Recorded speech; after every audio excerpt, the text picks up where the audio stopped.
అందరికీ నమస్తే. ఇది జాగ్రత్తగా వినండి. మీరు ఏమైనా సహాయం చేయగలరేమో ఆలోచించండి. నేను ఇక్కడికి రెగ్యులర్గా వస్తూ ఉంటాను. నాకు తోచిన సహాయాన్ని చేస్తూ ఉంటాను. ఈ ఫోటోలో చిన్న బుడ్డోడు కనిపిస్తూ ఉంటాడు ఈ వీడియోలో.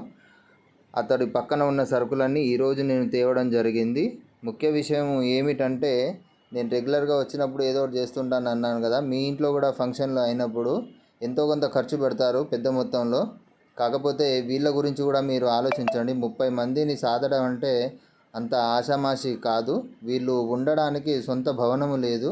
ఆ భవనానికి స్థలాన్ని వీళ్ళు దాతల నుంచి సహాయం కోరుతున్నారు. మీరు ఎవరైనా కానీ దాతల రూపంలో వీరికి సహాయం చేయండి. ఇది వరంగల్ జిల్లా ములుగు రోడ్లో ఉన్న స్వయం కృషి మహిళా సొసైటీ వారు నిర్వహిస్తున్న అనాథ వృద్ధాశ్రమము. దయచేసి వీళ్ళని ఆదుకోండి.